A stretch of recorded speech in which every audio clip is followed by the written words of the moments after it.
Hey everyone, and we're back. Miss Hinkle, you hanging in there? You got plans for the weekend? I'm kidding, I can't hear you. I'm sorry if that was a dad joke, but I had to try to get you guys to laugh a little bit. All right. So we left off talking about sole proprietors and partnerships. You can see some of the advantages and disadvantages of those. Next, we're going to jump into talking about corporations. Corporation is a more complex legal structure from a taxation standpoint and from a legality standpoint. Corporations have this thing called personhood, where you may have heard the phrase corporations are people. Not really, but if you decide to open up a corporation, you're basically going to have a legal entity that has a lot of rights and privileges that a individual would have. From a taxation standpoint, it's very different from a individual sole proprietor or an LLC, which we haven't talked about yet, or a partnership. Corporations are taxed as a separate entity from the individual owner. And so, as an example, you could open up a corporation, retain all profits inside the corporation, and pay taxes on those profits at the corporate level, which is a different rate. And then you wouldn't have to pay taxes on it at the individual level until you took a payout. Not offering tax advice, once again, not a tax advisor, but these are some nuanced differences between how a sole proprietor, partnership, and corporation operate from a tax standpoint. Remember, I mentioned in the last video, a lot of people think about the product, service, marketing. They don't think about taxation, liability, and how we're going to get out of this thing if it doesn't work. So you should be thinking of those things. So a corporation is a legal entity subjected to the laws of the state in which it's formed, where the right to operate as a business is issued by state charter. A corporation can own property, enter into contracts, sue and be sued, and engage in business operations under the terms of its charter. Unlike sole proprietorships and partnerships, corporations are taxable entities with a life separate from their owners who are not personally liable for its debts. So that's a big advantage for a corporation over a sole proprietor and partnership. If something happens and there is a liability issue within the corporation, the liability to the individual owners is going to be limited when it's compared to sole proprietor or partnership, meaning that people are going to go after the corporation itself.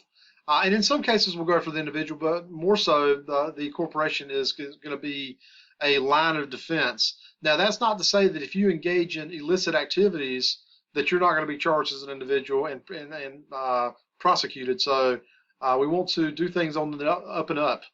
A firm does not have to incorporate in the state where it is based and may benefit from comparing the rules of several states before choosing a state of incorporation.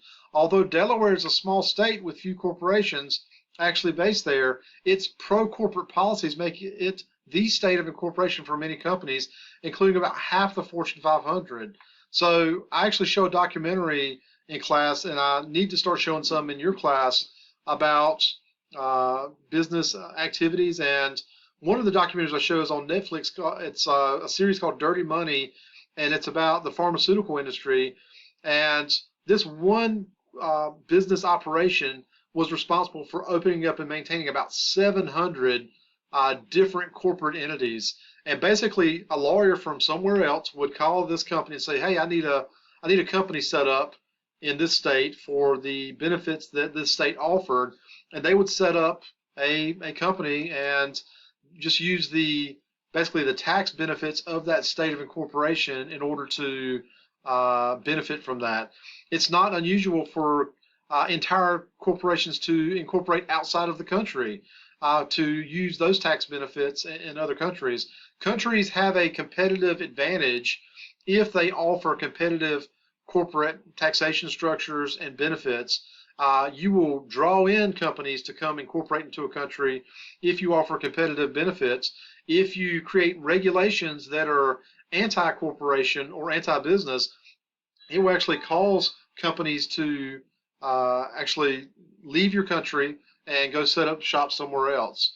And so incorporating a company involves 5 main steps: selecting the company's name, writing the articles of incorporations and filing them with the appropriate state office, usually the Secretary of State, paying required fees and taxes, holding an organizational meeting, adopting bylaws, electing directors, and passing the first operating resolutions. This sounds very complicated. It's actually not as complicated as it sounds. There is more paperwork and more fees involved when you set up a corporation. There's more, it's harder to dissolve. You have to go through some paperwork steps to do that. But this is very much doable even at an individual level if you wanted to set up a small corporation in order to like do things. As an example, let's say that you wanted to set up a corporation and you wanted to avoid personal taxation. Let's say that you're in a certain tax bracket and you didn't want to get taxed at a higher rate.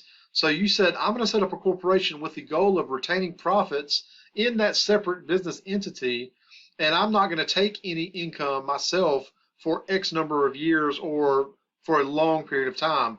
That would be a benefit to having a corporation, so those profits could be retained at the corporate level. Taxation happens at the corporate level, but it wouldn't change things for you as an individual from a taxation standpoint. I do reiterate again, I'm not a tax expert, but as far as my knowledge and reading on these laws and the way these business structures work, that would be a good way to use a corporate structure. All right, so let's talk about a couple other things. Articles of incorporation.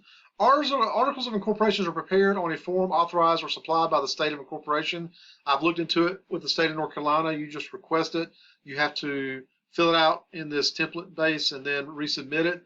Although they may vary slightly from state to state, all articles of incorporation include the following key terms: name of the corporation, company's goals, type of stock, and number of shares each type issued. This would be something that is also unique to corporations. If I decided a friend of mine and I are going to open a corporation, we could issue 2 million or 10 million shares of stock based on just I guess a number we pull out of the air that we say we won't have that many outstanding shares.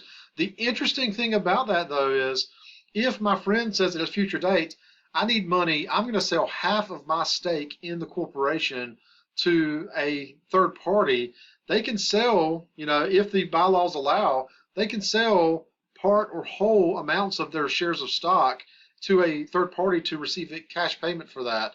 And so that's an interesting way that ownership can move around with a corporate structure. The life of the corporation usually perpetual, meaning no time limits. Minimum investment by owners. So if each owner put up a certain amount of cash and there's a certain amount of stock outstanding, those individual shares of stock would have a real monetary value. Even if it's only fractions of a penny, it still would have monetary value. Methods for transferring shares of stock, you would want to, like I said, list that if you could sell it, or if there was restrictions on selling, or a time limit in that restriction. So there's things to consider. Address of the corporate office and name and addresses of the first board of directors. All that needs to be included. I'm going to slide this up here. So stocks or shareholders are the owners of a corporation. Holding shares of stock can provide them with certain rights. They may receive a portion of the corporation's profits in the form of dividends. They can sell or transfer their ownership in the corporation, represented by shares of stock, at any time. Stockholders can attend annual meetings, elect board of directors, and vote on matters that affect the corporation in accordance with its charter and bylaws. Each share of stock generally carries one vote. The stockholders elect a board of directors to govern and handle the overall management of the corporation. And you can be or serve multiple roles within a corporation. You can be the president, the CEO, chairman of the board, accountant, whatever. You can have multiple roles within a corporation. You don't have to have, even if you have a small corporation, you don't have to have this very dynamic and complex structure with a bunch of different people involved. So the director sets the major corporate goals and policies, hire corporate officers, and oversee the firm's operation and finances. Small firms may have as few as 3 directors, whereas large corporations usually have 10 to 15. Usually with a small corporation situation, family members get involved, and we'll have 2 partners or 3 partners come together, and they'll bring in family and friends who will for all intents and purposes, serve as the board of the corporation, and you are able to maintain that in a ledger that you keep up with or a documentation of these directors' meetings. All right, so some advantages of a corporation. I know my window here is a little tight. Advantages, we'll just slide down here. So limited liability is the big advantage, and that's why it's listed as number one. A key advantage of corporations is that they are separate legal entities that exist apart from their owners. Owners or stockholders, our liability for the obligations of the firm is limited to the amount of stock they own, meaning they are only on the hook for how much value they've invested in the company. So if I start a corporation with a partner, we both put in $50,000. My exposure is $50,000 because this is a separate legal entity, and it's going to have legal exposure as that entity, not as me as an individual. If the corporation goes bankrupt, for example, creditors can look only to the assets of the corporation for payments. The ease of, let me slide myself around here, ease of transferring ownership. Stockholders of public companies can sell their shares at any time without affecting the status of the corporation. There are private corporations too, and like I said, there can be some terms and limits on how ownership is moved around. One interesting one, I don't know the full spectrum of it, but Mount Olive Pickle Company is still a private corporation, and the original families that invested in this company like 90 years ago are still stockholders, and they all receive dividends from this company's performance. They're the only stockholders, or them and just a few others are the stockholders of the corporation, and that's really fascinating. And so, but there are probably terms and conditions that were originally set out by that company, founders and board of directors, as to how they want to operate. Unlimited life, another advantage. The life of a corporation is unlimited. Even if the original partners die off, they will have plans in place for their heirs to take it over, or for the corporation assets to be sold to somebody else, and it could be eventually dissolved. Although corporate charters specify a life term, they also include rules for renewal. Because the corporation is an entity separate from its owners, the death or withdrawal of an owner does not affect its existence, unlike sole proprietorships or partnerships. Tax deductions. Corporations are allowed certain tax deductions, such as operating expenses, which reduce their taxable income. I can speak a little bit about this. I don't want to get too deep in the weeds, but as an example, let's say that we started a corporation as a class. We all put in a certain amount of money, and there would be rights and privileges that you would have as a corporate owner. So the corporation could, for example, lease a vehicle that we could all use as we needed it for certain corporate activities. And so that car is you can use it as a benefit to being involved with the corporation, but that lease is a tax deduction the corporation can take as an operating expense. And so there's a lot of things that fall into that category, but there's some gray area nuance that I don't want to get into, because there is a difference between a corporate use benefit and kind of using it as a personal perk. And so you have to be really careful with that, because people get into trouble using like corporate credit cards for personal purchases or things like that. So you have to be really have very defined usage for these things. A legitimate one would be like if the corporation had a cell phone plan that people used, and that cell phone, you could make personal calls on it, but you use it for corporate business as well. So there's a little bleed over, into that. And I'm sure accountants, hey, Ms. Hinkle again, have ways to distinguish, what is a corporate expense, what is a personal expense. Ability to attract financing. So as a corporation, you're going to have the benefit of being able to attract investors in, because you're probably going to have a little bit more structure and a little bit more security than a sole proprietor would have. Corporations can raise money by selling new shares of stock. So let's say we start that corporation, we put in some money. Let's say our initial investment's $100,000. We do business for a little while. Now we've got a net worth or a corporation net worth of about $1 million. So now our shares of stock have appreciated 10x.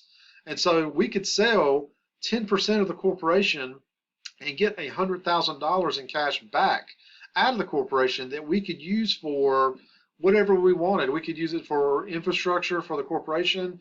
We can use it to pay a dividend back to shareholders.